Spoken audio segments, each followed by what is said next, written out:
सुबह का समय था। शौहरनपुर गांव के सभी लोग अपने अपने काम में व्यस्त थे।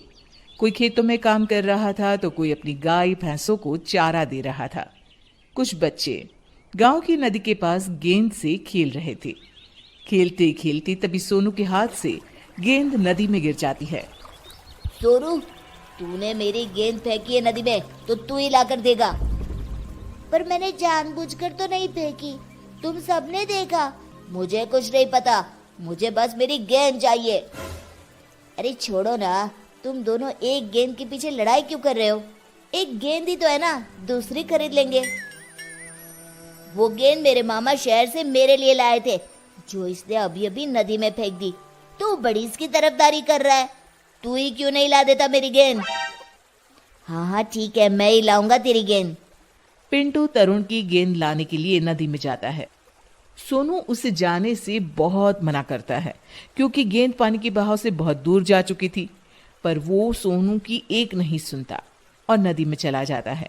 नदी में जाते ही उसका पैर फिसल जाता है और वो जोर जोर से चिल्लाने लगता है, बचाओ बचाओ कोई मुझे, मैं डूब रहा हूँ।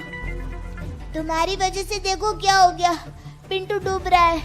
पिंटू, तुम चिंता ना करो, मैं अभी किसी को मदद के लिए लाता हूँ। सोनू गांव से किसी को बुलाकर लाता, उससे पहले पिंटू खुद ही पानी से बाहर आ जाता है। तभी सोनू पिंटू की माँ को अपने साथ लेकर आता है। मेरे बच्चे, तू नदी में क्यों गया था? अगर तुझे कुछ हो जाता तो मेरा क्या होता? पर तू बाहर कैसे आया? मुझे ऐसा लगा जैसे किसी ने मुझे पकड़कर नदी से बाहर निकाला है, पर जब मैंने अपने पीछे मुड़कर देखा तो वहां कोई नहीं था। पर माँ, सच में कोई तो था। अरे किसी ने भी बचाया हो, मेरा बच्चा बच गया, बस मुझे और क्या चाहिए। चल अब घर चलते हैं। बात को टालते हुए रामती और बाकी बच्चे वहां से अपने अपने घर चले जाते हैं। अगले दिन सुबह सुबह कल्लू अपनी पत्नी को खूब मार रहा होता है क्योंकि एक तो उसने नशा किया हुआ था, ऊपर से आज रेखा से सब्जी में थोड़ा नमक तेज हो गया था। इतना घटिया खाना कौन बनाता है? आज से तू इस घर में नहीं रहेगी, निकल जा यहाँ से।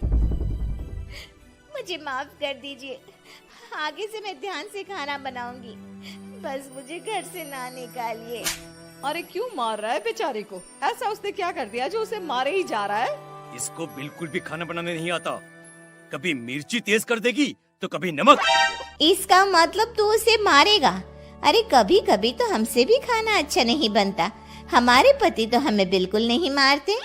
पर मैं आज इसे नहीं छोड़ूंगा, ये तभी सुधरेगी। कल्लू अपनी पत्नी पर जैसे ही हाथ उठाने वाला होता है, कल्लू के सर पर पीछे से कोई थप्पड़ मारता है। कल्लू पीछे मुड़कर देखता है तो पीछे कोई नहीं होता। वो फिर अपनी पत्नी पर हाथ उठाता है। अब के उसे पीछे से कोई तेज धक्का देकर नीचे गिरा देता है। कौन है जो मुझे मार रहा है? पास में पड़ा डंडा अचानक हवा में उड़ते हुए आता है और कल्लू को जोर जोर से मारने लगता है। पूरा गांव ये दृश्य आंखें फाड़ फाड़ कर देख रहा होता है। अरे अरे अरे, कौन है जो मुझे इतना मारे जा रहा है? दिखाई क्यों नहीं देता तू? मैं अब कभी अपनी पत्नी को नहीं मारूंगा, जैसा बनाएगी वैसा ही खा लूंगा चुपचाप। अब मुझे छोड़ दो। कल्लू के इतना कहने पर डंडा रुक जाता है और नीचे गिर जाता है। उसकी पत्नी उसे उठाकर अपने साथ घर के अंदर ले जाती है। ये तो चमत्कार ही हो गया, ऐसा तो मैंने कभी नहीं देखा। आखिर ये कैसे हो सकता है? सामने कोई दिखाई नहीं पड़ रहा था और डंडा अपने आप कल्लू को पीटे जा रहा था। कुछ भी हो भीमा भाई, जो हुआ बहुत अच्छा हुआ। गांव के सभी लोग वहां से चले तो जाते हैं, पर रोज गांव में ऐसी ही घटना होने लगी जिसमें गांव वालों को शक होता है कि कोई तो है पर दिखाई नहीं देता वो। कुछ दिन बाद मनोरमा के झोपड़े में अचानक आग लग जाती है। उसके साथ उसका 2 साल का बच्चा भी अंदर झोपड़े में ही होता है। बचाओ बचाओ कोई हमें! आग आग! अरे गांव वालों, मनोरमा बहन के झोपड़े में आग लग गई है, जल्दी आ जाओ आ जाओ। अगर इस आग को जल्दी से नहीं बुझाया तो मनोरमा और उसका बच्चा इसी आग में जलकर मर जाएंगे।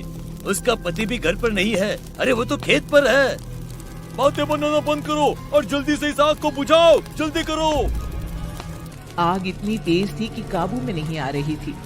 हे भगवान बचा ले, अब तेरा ही सहारा है, मेरे बच्चे को बचा ले।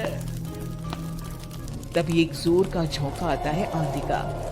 धूल भरी, उस पे ढेर सारी रेत और मिट्टी थी।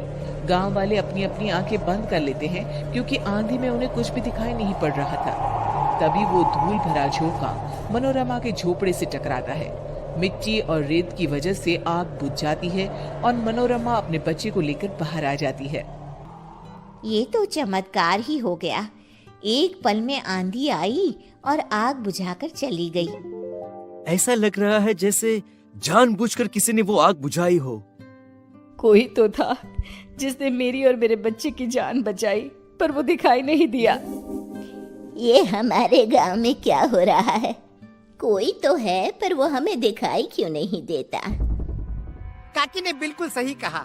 इस गांव में कभी भी कोई मुसीबत हो तो वो तुरंत आकर उसे बचा लेता है, पर कभी किसी ने उसे देखा नहीं, बस महसूस किया है।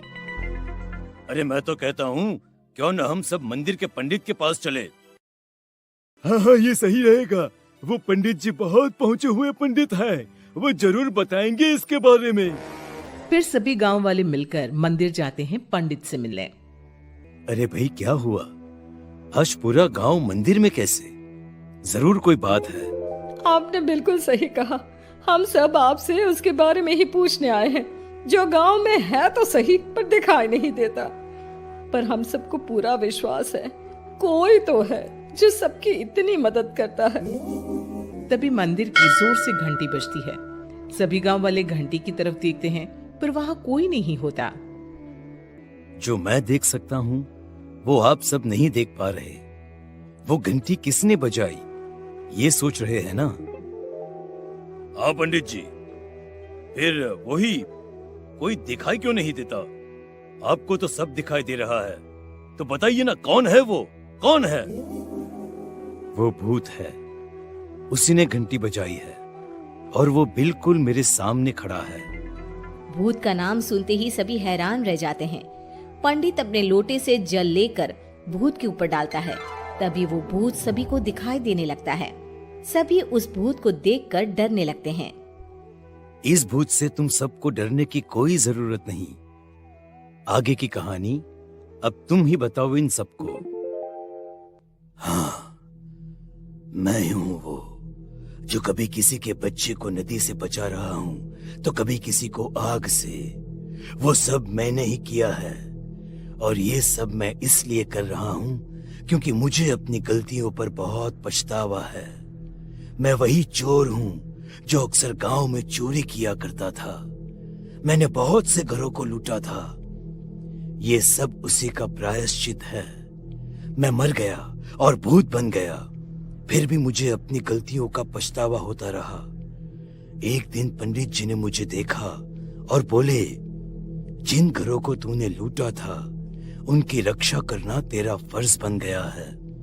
तभी मुझे अपनी गलतियों की माफी मिलेगी और मुक्ति मिलेगी। अब तुम्हारा प्रायश्चित पूरा हुआ। मैं तुम्हें मुक्ति प्रदान करता हूँ। उसके बाद भूत उस गांव से हमेशा के लिए गायब हो गया।